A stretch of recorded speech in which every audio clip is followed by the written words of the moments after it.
Before beginning, I'd like to let you know that we have been preparing these worksheets, as we call them, which you can use while listening to the lecture to take notes alongside the photos of the slides that appear.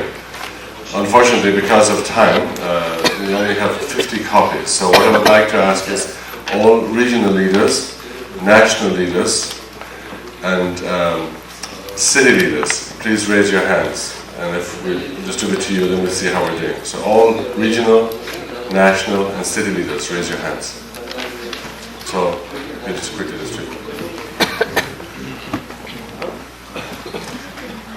Also, if there's somebody actually working with IEF, as IEF, please also keep your hand up, like Wayne, for example, in Moscow.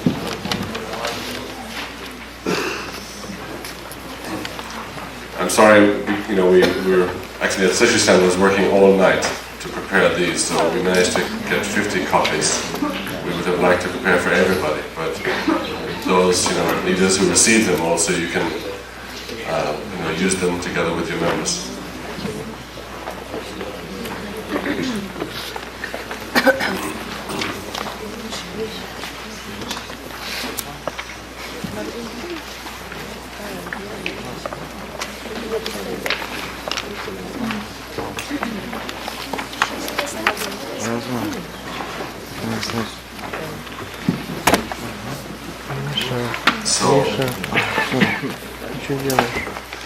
All those hands up. I see somebody over here. Katya needs to get one.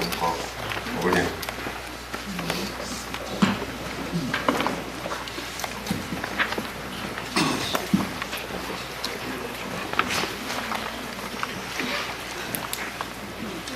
Anyway, as we begin, I just want to explain a little bit about our schedule today. We're going to be hearing a basic introduction to all of the IEF, or almost all of the IEF presentations. And these are the lectures that we've prepared. They don't contain all the images, all the slides of all the lectures. Because of time, we had to somehow shorten them somewhat. But through this seminar today, it's really our hope that you will understand the essence of IEF approach in educating people about the principle about true parents' ideals and so on. So this is an opportunity for you to re-familiarize yourself with IEF if you've been using it before, and if not, then to become familiar with it. And what is very important about this is that we are working in an area of the world that has come through the experience of official atheism. So we're dealing with all kinds of people who were not allowed to believe in God or to believe in anything spiritual, and have also, as a result, a great skepticism towards the overtly religious approach to life's questions. However, there are, of course, many spiritual people, many deeply religious people in this region, so we have to be able to speak to both groups of people. And also, when we began this project with IEF, one of Dr. Suk's guidelines was that we should globalize the principle. We should be able to express principle to an audience on any level, whether it's young people, leaders, of any level. In other words, all people should be able to be inspired by the vision that true parents are bringing through the principle. And as I go around many countries in the world, we have lectured, not just in our region, we have lectured in Western Europe, in Eastern Europe, in Israel, in Cyprus, in Turkey, Malaysia, Indonesia, recently Australia, and so on. And I realize really this approach has a really great impact. Because sometimes you're dealing with people who have very strongly held religious beliefs and are very defensive if you use religious terminology. Or you're dealing with people who are atheistic and are equally defensive about their point of view. So sometimes people just close their hearts. That's the reality. They close their hearts and they don't want to listen. So, principle is beyond theology. It's beyond any one religious point of view. And much of the principle was developed with the Christian viewpoint in mind.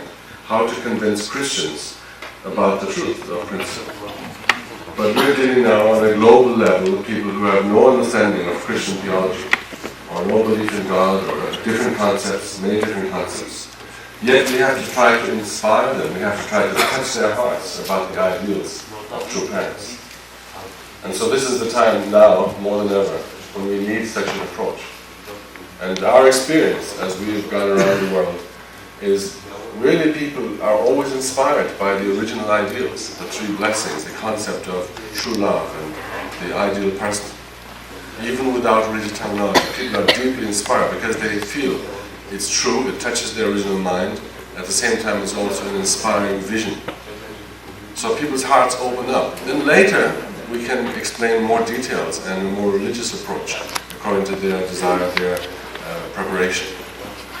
So in a way you could see that IEF really is opening up people's hearts and minds to come to true parents and with respect. And this is one of the things that we have experienced in China, for example.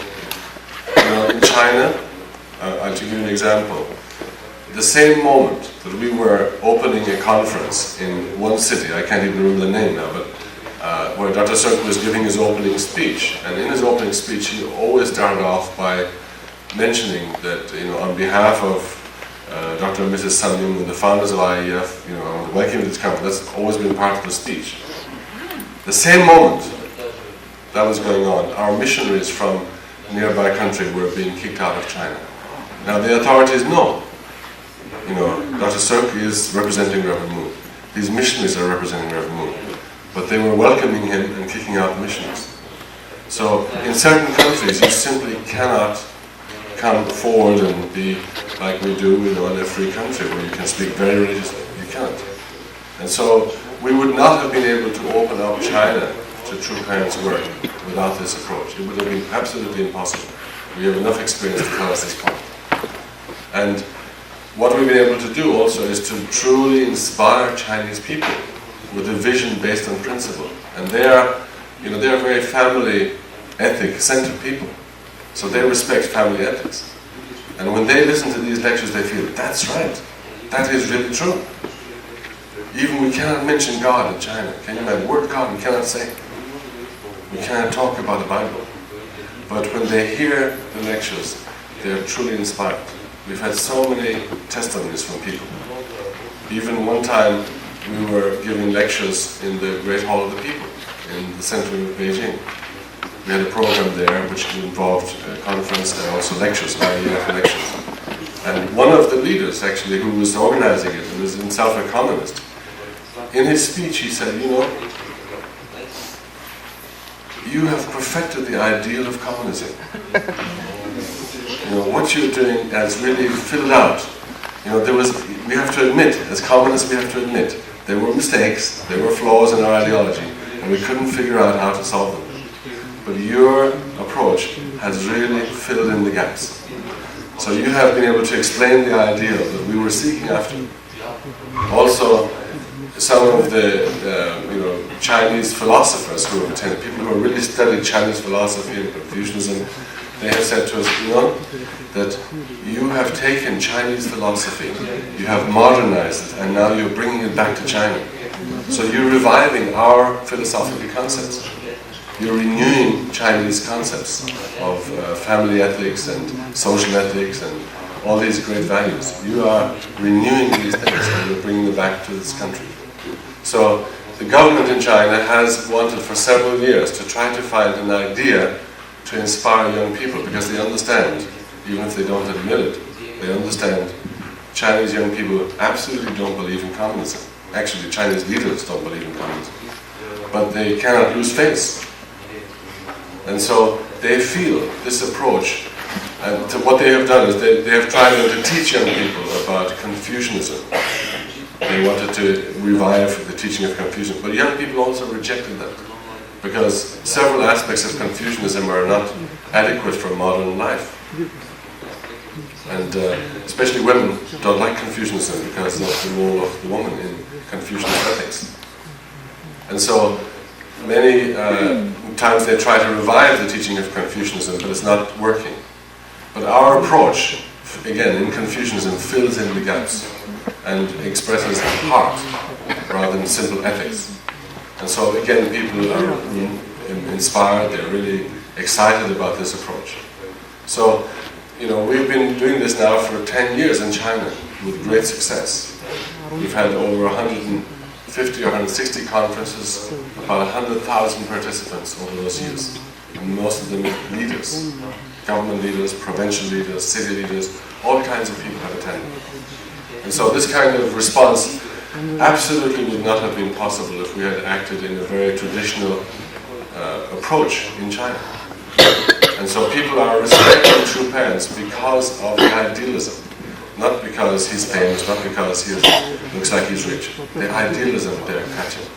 Also, one more point before I begin. One time in China we found out from one of our guests that we had become so popular there that the main soap opera, you understand what is a soap opera? Like in the Soviet Union, 10 years ago they had Maria, right, from Mexico. And now you have, I don't know who, from St. Petersburg. And anyway, soap operas, right, they're very popular, they're sort of imitating real life, so supposedly. But in China, as compared to the West, Chinese soap operas are especially designed to educate people about family values. So whereas in Dallas or some other, I've forgotten even now what the soap operas in America are, it's a lot of infidelity and all kinds of dishonesty and cheating and actually very Cain type behavior. In China, they try to use soap operas to encourage people, to keep their family values, to live good lives and so on. And actually, it's a very positive approach. So what we found out was that in one of these soap operas, which reaches about 1 billion people, right? They had actually worked in the IEF to the soap opera because the main characters, they were having some difficulty in their marriage. They were struggling how to solve their marriage problems, and they were going to their counselor and trying to solve it. And then at one point in the soap opera, they went to the counselor, and the counselor said, IEF are doing a program in Beijing. Why don't you go along? They have great ideas about marriage and family, and I think you can solve your problems. So, when you have an audience of 1 billion people listening to this, right, and people know this is Reverend Moon's approach, then you can be sure this really is working somehow. So we're looking forward here in Russia and the former Soviet Union to being, become famous soap opera actors, like Reverend Bibi and Reverend Kurz and Kirill, and all these people are going to be really great marriage counselors for all the struggling couples of Russia and other countries, right? So we have that kind of possibility, right? So this is truly working. It's really, we're able to globalize the principle and be true to the idealism of the principle at the same time. So I think it's important that you understand this, that we have to really think much bigger. We're searching for God's fatherland substantially. Can we do it if we continue with the same approach that we use now? Maybe not. So we have to have multiple approaches. And one is, of course, direct one-to-one witnessing. That will always be there. But there are other ways also reaching larger audiences, and especially leaders, convincing leaders of the values of true parents. And once they hear the lectures sharing true parents' ideas, nobody can say Reverend Moon is a bad person. Nobody. Everybody has to agree. If this is the ideals of Reverend Moon, if he's promoting these concepts, he's got to be good. He's got to be a good man. And that's what's happening everywhere. Wherever we go, in Israel, in Indonesia, in China, it doesn't matter. Everybody agrees. These ideals are what we need, and the person who's the author of these ideals has to be a good person. So we can really wipe away so much of the negativity and bring a positive response to people. Okay? So I want you to really have hope and vision when you're using these lecture presentations. And as you use them, and you will feel confident, you can speak to the president, you can speak to the parliament, you can speak to anybody. Don't be shy about this. You can absolutely speak to anybody. And you can articulate true parents' vision in a very intelligent and very inspiring way that people feel deeply moved. Enough said about that. So I'll now begin the lecture. So we have actually a series of 13 lectures, and we're constantly trying to improve them. Dr. Sirk, from the very beginning has been always checking the details of the lectures from many points of view, from the point of view of how they represent the ideal of principle, also even from a technical point of view, how they look good, are they clear, and so on. And one thing I want to mention technically for now, as I begin, is that these images that you're going to see, right, these were prepared in the age of slides, right? 10 years ago, it was a slide culture. PowerPoint was just in its infancy. And so we prepared these to use as slides, and they still have a slide setup. So it's not a although we're using PowerPoint now, these images were designed for slides. So one of the projects we want to develop is to upgrade them, to make them PowerPoint presentations. It means that you'll have the sentences being one by one, so more interesting visually. That's one of the projects we want to do, is to upgrade the quality of the slides so they truly are PowerPoint presentations. The content will be basically the same, but the technical presentation definitely will be upgraded and improved. And then, because in an audience, you need to keep the audience's attention. One of the ways through PowerPoint is that you have very interesting ways of presenting the material. And as you even use one image, but it's built up step by step. It makes it more interesting for the audience. So the first presentation is entitled The Need for Character Education. Now, we always start off with this view of our globe. And again, I'm going to be both giving the lecture and also sharing anecdotes, sharing examples and so on throughout, which based on experience may help you as you give these lectures. So one of the good things is, to create in people's minds the vision. What is the big vision that we want to talk about? At the same time, help them to understand we are dealing with reality and have to overcome present problems. So when you look at the globe from our Earth from space, the first thing you will notice is there are no visible borders. You don't see borders from space. The Earth is just one village, one small planet sailing in the middle of this huge cosmos. So through modern science, actually, we've been able to have a new view of our environment from space. We have seen the world as humans have never seen it before. And one of the most amazing things is that the technology that brought us that possibility didn't exist 100 years ago. The idea of going into space was only contained in legends and science fiction stories and so on. We did not have any means or idea how we were going to travel beyond Earth's boundary. Actually, December last year, 2003, we celebrated the 100th anniversary of the flight of the Wright brothers in America. Their, 12-second or 20-second flight. Today we sit in jumbo jets, which can carry the same number of people who lived in that town nearby where they flew, right? All the way across the world for 14 hours non-stop. We experienced this recently when we traveled to Australia. So actually, today's situation is so different. Even if you think about it, they didn't have a decent color photo apparatus to take a picture like this 100 years ago. So think about where people were at 100 years ago and where we're at now, at the beginning of the new millennium. And of course, when you have a religious audience, you can mention the fact that why was the 20th century so unique? Of course, you can see from a technological point of view, it's already extraordinary. The 20th century stands out among all centuries in human history. And you must wonder why. Why the 20th century? Why not the 15th?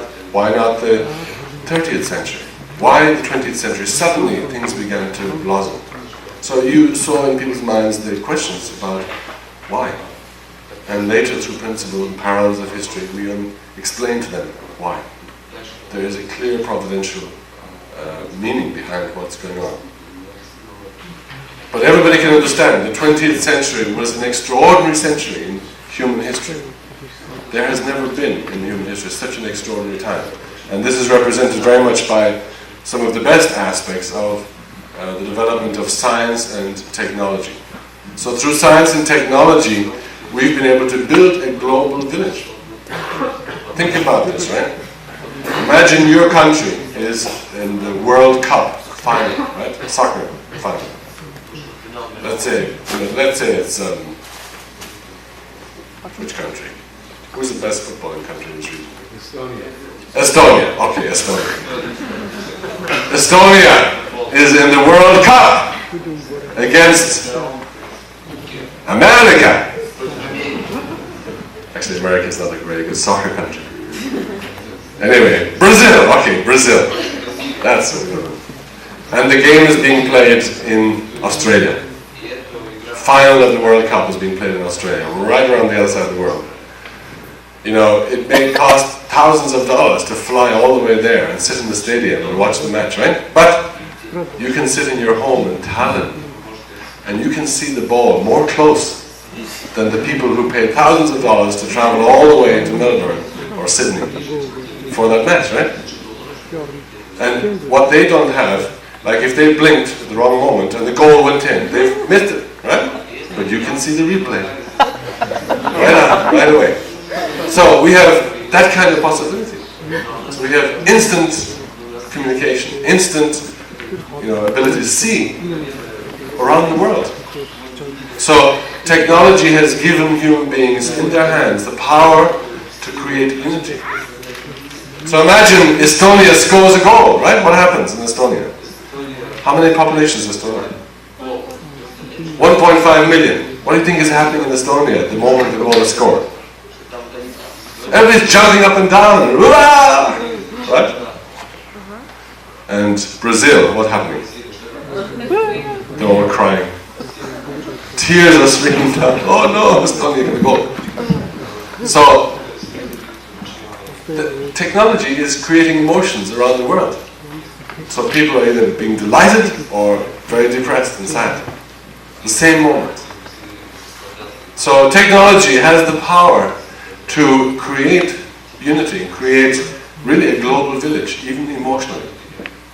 Supposing we had a beautiful movie, even without language, just the scene in that movie is very moving or heartbreaking, right?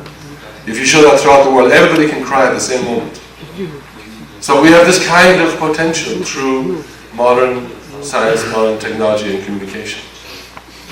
That potential is there. Even think about this. This is a new photo from Mars, right?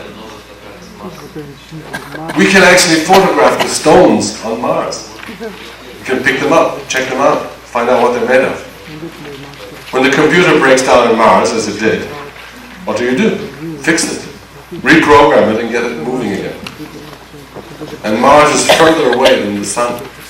So we have this kind of possibility today to be able to reach out beyond our own planet, way out into space, and then actually do things and get photographs back. We have all kinds of possibilities. That's the good aspect, right, of scientific development in the 20th century. So one side of the 20th century was a great development of science and technology, which gave human beings the possibility to improve their lifestyle, to be able to communicate and travel and create a greater sense of unity and also understanding between cultures and countries beyond geographical or political boundaries. The other side of the 20th century, of course, was quite different. Well, we are having technological problems here already. The other side of the 20th century was different.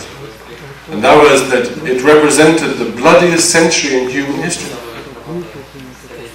It is estimated that more people died in the 20th century alone through warfare and other forms of violence than the combined numbers who died from those causes in all the centuries before that time. So we have the record of being also the bloodiest century in human history.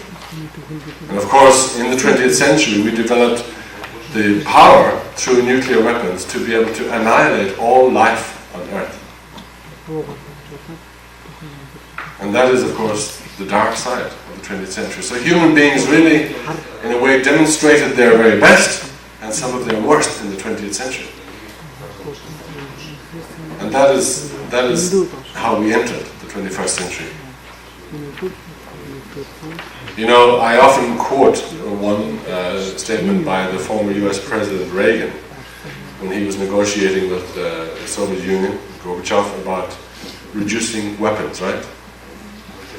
And he had a statement which I think is very important. He said, you know, weapons do not kill people, people kill people. So you think about this, right? Weapons are just instruments in the hands of people with motives, with emotions, with biases, or, you know, attitudes. And so when you boil it all down, what is the problem? The problem is not the technology, the problem is not the nuclear weapon or the gun. The problem is the heart of people who possess that power. And so when you think about things like, you know, media technology, that technology can really stir and inspire and inform and educate and move people. The same technology can create misunderstanding, resentments, even war, by telling lies. Our movement has been a victim of that kind of behavior, right? It can create suspicion and division. And again, it always comes down, the problem is not technology. The problem is the heart of the people using it. And so technology is a blessing, but if misused, of course, it's also a curse. And that is part of the problem we face, that we are dealing with this situation. Now, a lot of people think that the biggest danger, the biggest threat to people is war. You know, war is the biggest problem we face. It is so destructive, and of course it is destructive. But actually, it's possible to recover from war very quickly. If you look at Japan, Korea, Germany, those nations were completely destroyed in war, totally impoverished. But in a very short time, in 10 or 20 years, those countries became leading economic powers in the world. They totally transformed themselves.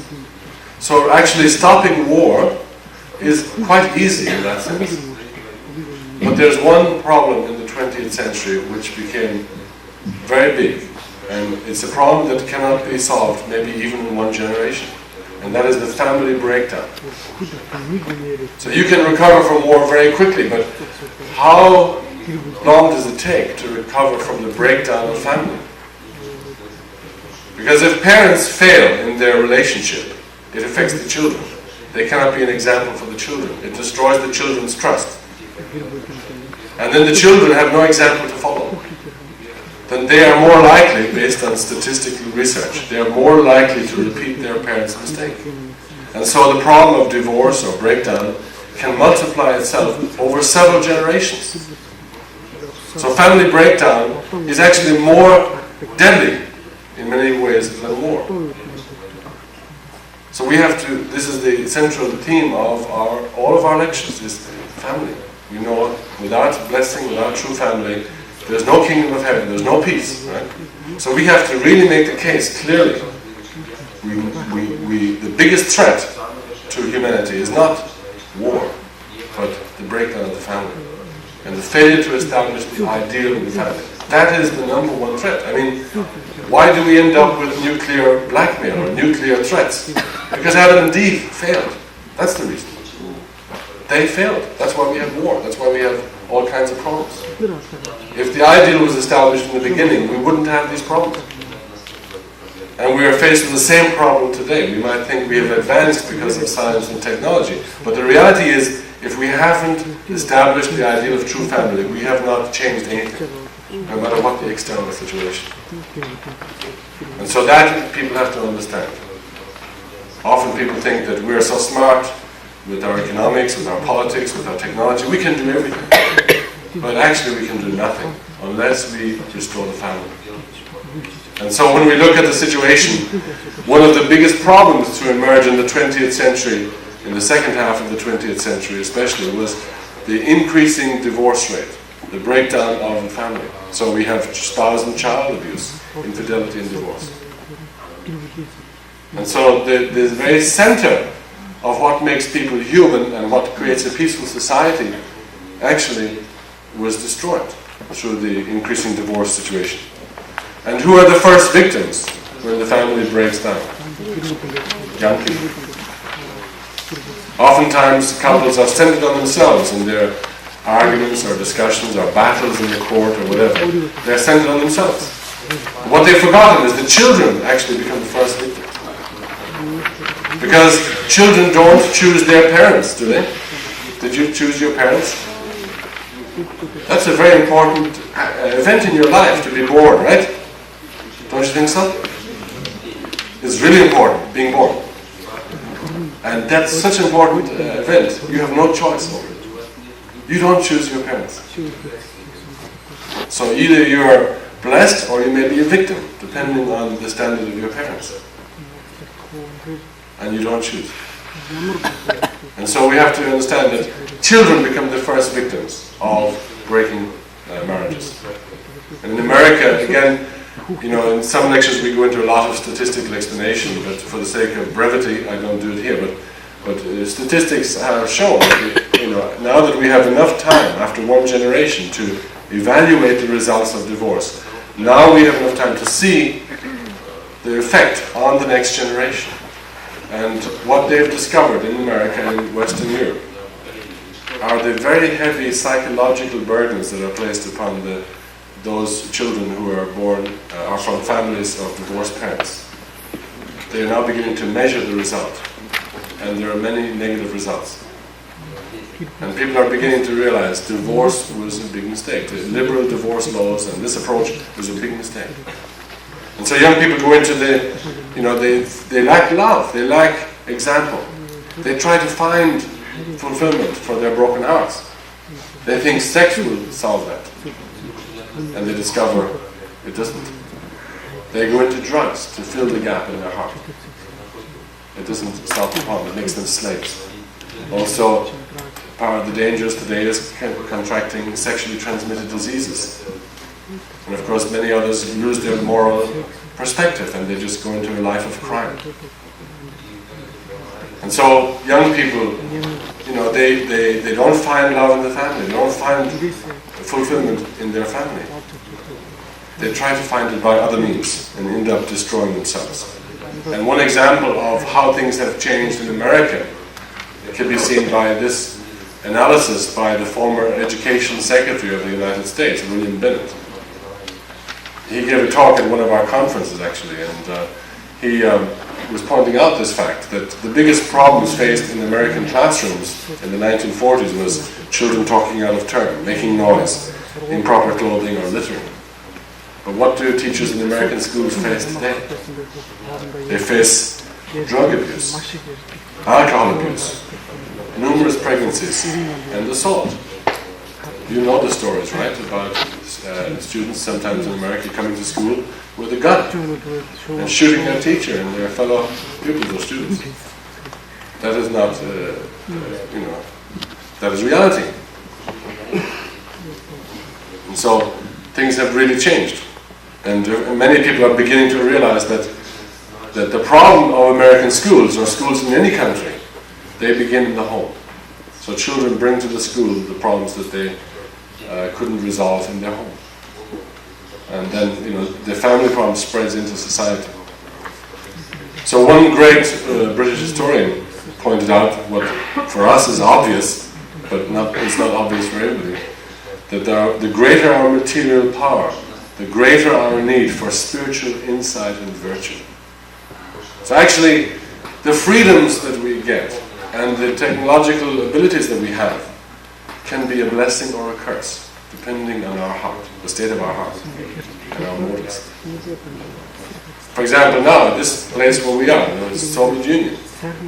When it was the Soviet Union, right, we had much less problem with AIDS and sexual promiscuity, I believe, right? Now there's freedom, and suddenly there's an upsurge. I'm not suggesting we return to the Soviet Union system, but people have to also understand, how do you handle freedom? How do you handle freedom? People think freedom is the ultimate goal, but actually it's not. The question is how to handle this freedom. And so, to understand these kinds of questions, we have to take a look at the whole human being. What is the nature of a human being? And how do we analyze or evaluate the human perspective? So we know, through principle, of course, human beings have a mind and body, an internal character and an external form. And one of the things, and this is something that you'll have no difficulty convincing people, that the goal of everybody's life is to find happiness. So people really want to find happiness, fulfillment. When you read the introduction to the principle, that's one of the first statements that it makes. Man's desire is to find happiness. But somehow people end up not reaching that goal, not being able to achieve their desire. And so we have two approaches. On the one hand, we have certain physical needs. Our body needs food, shelter, wealth, comfort. In other words, we want to develop a state of physical well-being. And that's why we have developed, that's why we try to improve our means of transportation, our means of communication, the quality of our food, the beauty and quality of our clothing, the accommodation. We are constantly trying to improve. That is the way human life has developed and become more efficient and more useful. And there's nothing wrong with that. In other words, we want to develop a very high state of physical well-being. But the problem, of course, for a lot of people is they think that is all there is. However, we know humans are spiritual beings, fundamentally spiritual beings. And therefore we have these internal desires, internal needs, which also have to be satisfied. We have the desire and the need for truth, beauty, goodness, and love. In other words, human beings are also pursuing inner satisfaction, inner fulfillment. It's our view that when we understand the proper relationship between man's physical needs and spiritual needs, and we clearly have the spiritual needs in the subject position, then we will attain the happiness that we seek. The problem, of course, is that people sacrifice their moral values, sacrifice their ethical principles and spiritual values in the pursuit of material things. And they find neither many times. Or even if they've attained their material goals, they find in the end there's a spiritual emptiness inside. They have not found the happiness that they were seeking through the material things. And so, in order to find happiness, we have to clearly understand what is the nature of the human spirit and how do we attain the internal goals. And the goal of all these other things here, the goal of these things are to support man's spiritual search, man's spiritual growth. Not to dominate, to support. To give man a better means to attain his spiritual goals. You can quote the words of Jesus, from the Bible, where he said that, "For what does it profit a man if he gains the whole world, but loses his soul?" So, many people are losing their soul. They are pursuing material goals and ignoring spiritual goals and values. And the result, of course, is conflict and misery, unhappiness, and a failure to find this goal. And so when we talk about this issue in relation to education, it's important to understand what is really the priority here. Again, education for career helps a person to attain their fulfill their material needs. In other words, you have to work, you have to find a way to sustain your own life and take care of your family.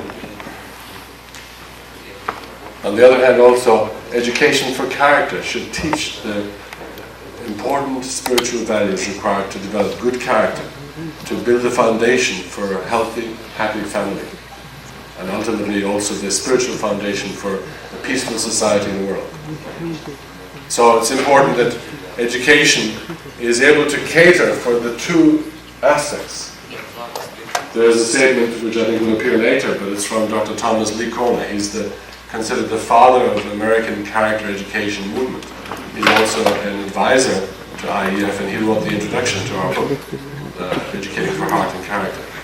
And his statement is that the goals of education are to help young people to become smart and to help young people to become good. Not just smart, but also good. And most people can think that's very common sense, that it's not good enough to be just smart, but actually also to be a righteous person, to be a person of principles and values. Also, when you look at history, you can see throughout history there are two streams moving through history. One is man's search for understanding of the material world through science and technology. So in this area, we have tried to improve our knowledge of the material world by studying the laws of nature and the laws of the universe. And in this way we have developed science and technology. In this way we have increased our knowledge and increased also our efficiency and our ability to do many things. At the same time, man has been constantly on the search for truth and love and goodness. And therefore religions and philosophies have developed in history to help man understand the reasons why he exists, the meaning of history and all these kinds of questions. So actually the two streams of history are like religion and science. And often it appears that they are contradicting each other. There's a famous story of, the conflict about the theory of whether the Earth or the Sun is the center of the solar system. That was a good example of conflict between scientific and religious approaches to reality. Now, as both develop, as religious knowledge increases, as scientific knowledge increases, they will eventually harmonize. Because there's only one creator for the spiritual and physical worlds. Therefore, as man's understanding of God increases, finally there will be unity between religion and science. And Father in 1973 already felt this was so important to bring together this understanding, because he set up the ICUS conference, International Conference on the Unity of the Sciences. And the title of those conferences was Science and Absolute Values. That was the constant theme. They had individual themes as conferences, but the overall theme of the conferences was Science and Absolute Values. Therefore, understanding how these two relate to each other and can eventually merge will be a very important question as we move as time goes by. So even now scientists are researching spiritual phenomena. There's in Germany a university which has a faculty for parapsychology, which studies spiritual phenomena. It is the only faculty, I think, in the world in a university. So they are interested in this question. So when we talk about education, we have to understand also education is primarily education for character. In other words, the most fundamental education is education of the mind, the spirit, the heart, the soul. How to help a person develop their spirituality and their ability to understand internal issues. That is the subject. Object is education for career. But the problem today is that we have, great emphasis on education for career or external scientific education and ignoring spiritual education. And so Father is setting up, the faculty of pure love. As we know, the sister came from Sun Moon University. So, Father is instituting this new approach to education. So although Sun Moon University has the highest technology for external education, Father is putting great emphasis now on this internal education of religious life, spiritual values, pure love, true family. All these will be part of it. So traditionally people have understood that the role of education is passing on knowledge and cultural values, teaching moral standards and social responsibilities and preparing good citizens. Actually, most formal education systems in many countries of the world were established not by governments or by NGOs, but actually by religious organizations. So the most earliest examples of structured education was developed through religious organizations. So universities like Harvard in America, that was not set up by the American government, but by religious organizations. Some of the top universities in America were established by religious organizations. Also, as we traveled in China, sometimes we'd ask, when was this university established? They would say, the Methodist missionaries began this university. So religion has always been involved. And one of the lectures that Mr. Beebe gave in our trip to Asia and Oceania was the the role of religion in moral education or in character education. So there's always been this relationship. However, in the 1960s we saw a massive change in attitude, a rebellion against all forms of authority. And challenging authority is not necessarily a bad thing, because it needs sometimes to be challenged. But the problem was there was no positive reaction or response to replace the failed authority. Instead, what developed was selfish individualism and moral relativism. In other words, a total denial of all traditional values that have kept people in relatively good shape for centuries. That was all denied. Also, all authority was challenged, including parents' authority, religious authority, political authority. And it was like a denial of God, finally. And so America really descended spiritually to a very low level from the early 60s. And we now understand many of the consequences.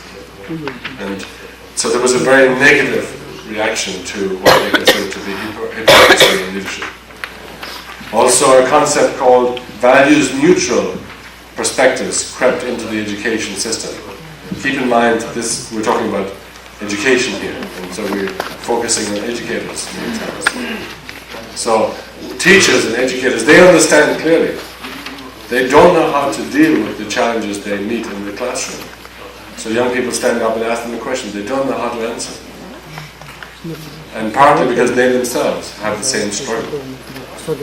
So, values-neutral perspective is the idea that,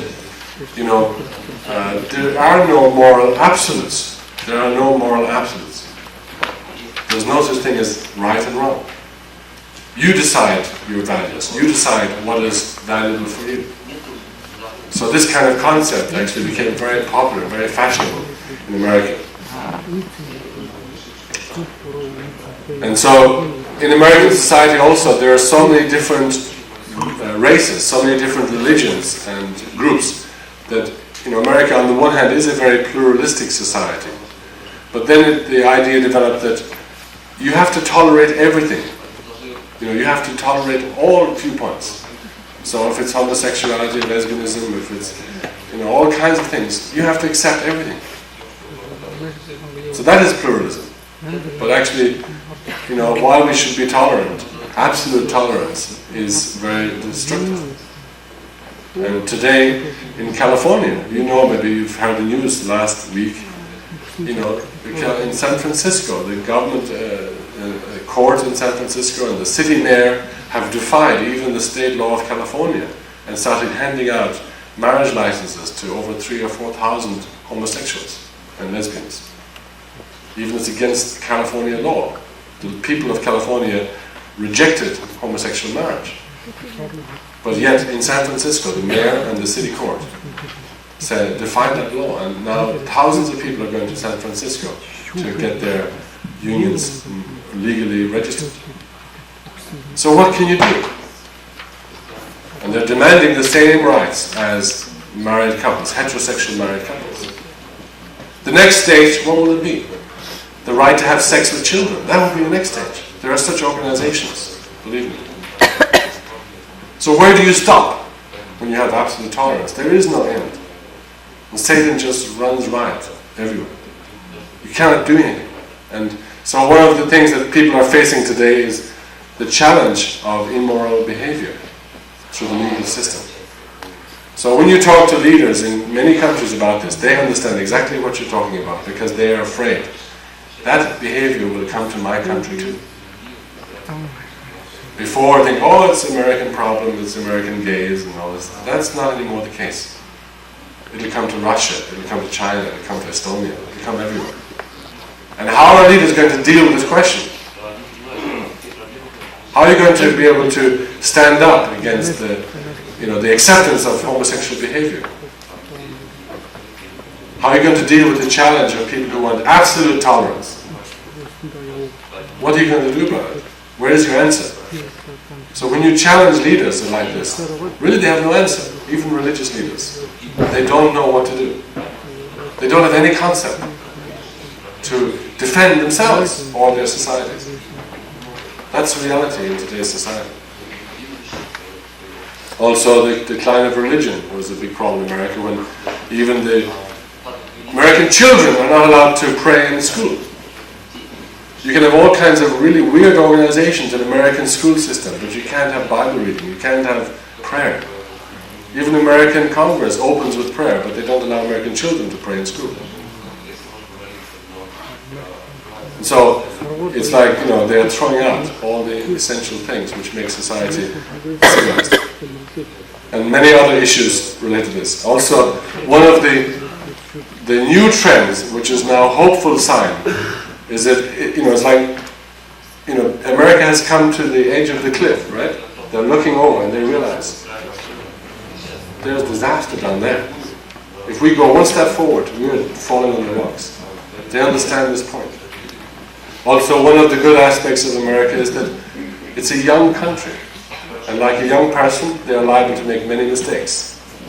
But also, like a young person, they are more flexible and can change. So that is one of the good things also that we can look at, which will emerge, I think, from American experience.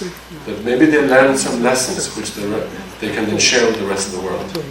And so one of the big new trends in American education is the rise of character education in response to this decadent behavior that they see around them.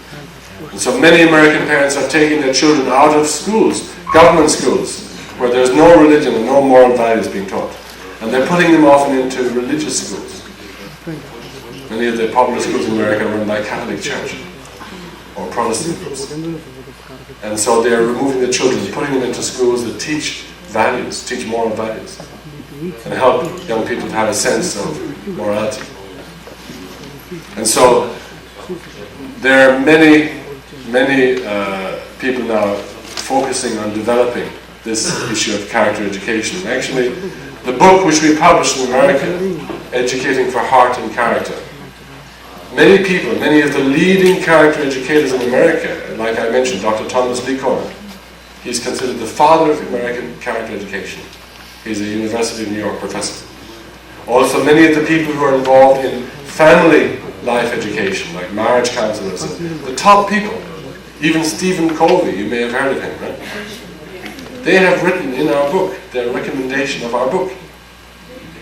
And they even have said, some of them have said, this book is like the new Bible for character education in America. Did you know that? Yes. You didn't know that? You should know. So that's actually fact. You can read. Pick up a copy of the book and see a quote from Stephen Covey. You'll see the preface written by Dr. Thomas Lee Cohen. Right? All of the major character education leaders in America are supporting this approach. Because why? It's based on principle. No character education organization, no religious group in America has the vision that principle has. And even if we don't speak theologically, the ideal of the three blessings is in there, and it's very clear. The 4 realms of heart is in there, and it's very clear. Nobody teaches those things except true parents, right? No character education movement teaches those things. True parents are the only ones. And if we are able to put that into books, which are now considered as a Bible for character educators, what does that tell you about the possibility of true parents being accepted? So actually that kind of way really reached to a whole new level for our movement. So we have to work, of course, on ministers. We have to work one-to-one witnessing. That's true. That will never stop. But we also have to reach out to those thinkers and philosophers and all the leaders in society who have to deal with the problems of life in those countries. And we have to convince them that the ideals which are taught by principle, if they're implemented in any situation, they can solve your problems. And they can meet the challenge of homosexuality and drug abuse and everything else. So actually that kind of possibility is there through IEF approach. So do we have that book? Maybe somebody can bring in the book table. I'll show you. And so when we talk about character education, we have to think, How do we prepare world leaders? Today we don't think anymore about some local guy leader. We have to think today in global terms. That every meaningful leader has to be a person who has a global concept. Because, we're going to interact with people from all cultures, all religions, all races and so on. How do we educate a person for that kind of society? How do we educate a person to, interact in our modern world? So we should really have a broad approach. And so therefore, one of the great things about the principle is beyond religion. Principle is not unification church theology. It's way beyond unification church. It is universal principle of heaven and earth. It goes beyond any religion. Unification church is a tool in the providence, but principle is forever. It is the foundation of existence, of everything. So when we talk about principle, we're not talking about one church's theology. We're talking about values and ideals which supersede all those. And therefore, when we introduce the concept, universal values, we're talking about principle values. We use a term which is more familiar to secular society. And it integrates the spiritual and the material, Eastern and Western, traditional and contemporary values. So that's one of the reasons why in China people are really inspired.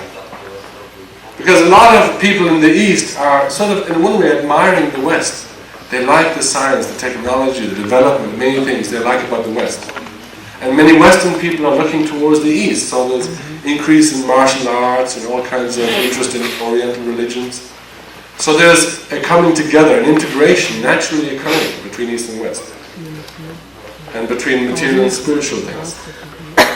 And so we have to be able to show how principle is able to embrace all those. Principle is big enough to embrace all those. And so we propose the concept of universal values. As I mentioned earlier, this is a quote from Dr. Licona, that education has had two great goals. To help young people become smart, become good. Often we're asked in lectures, young Chinese people sometimes, if you had to choose, which one would you choose? To become smart or to become good? Of course they'll say, to become good. But our view is, it's smart to be good and it's good to be smart. So we have to have both. It is wise to be good. When you get to spirit world, we understand that, right? It's wise to be good. So here we introduce the concept of the three moral goals of education. And you can consider this is like broadly based on the three blessings concept. So this is derived from unification thought. If you study unification thought, Dr. Lee speaks about the concept of the three goals of education, and we again phrase them in such a way that it is meaningful for a secular audience. So first of all, developing mature character.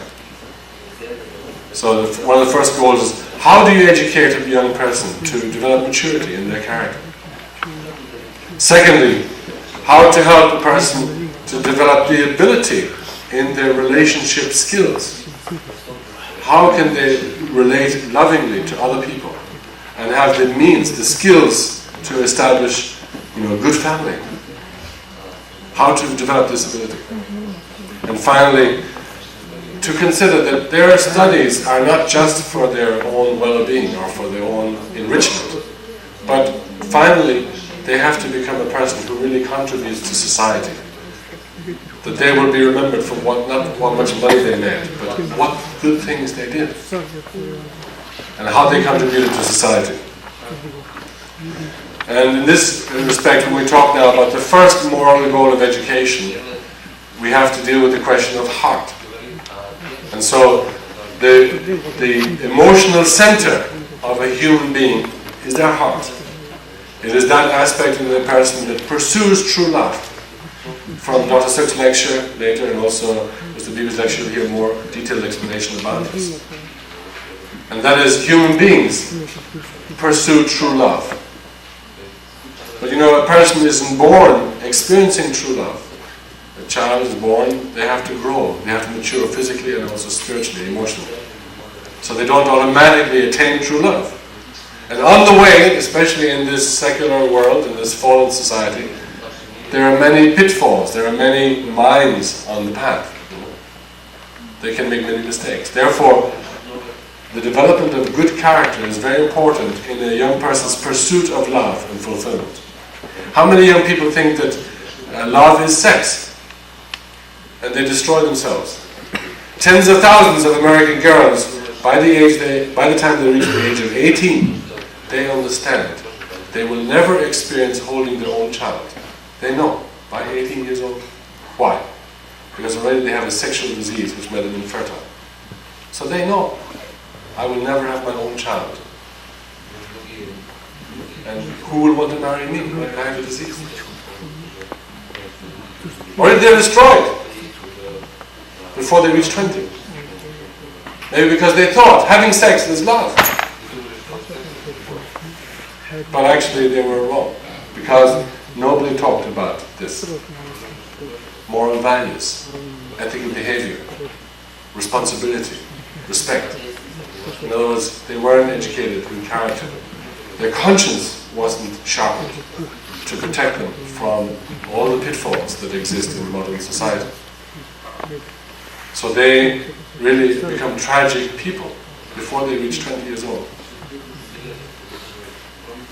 This is reality from so many people, and these are our brothers and sisters that we have to save. Actually.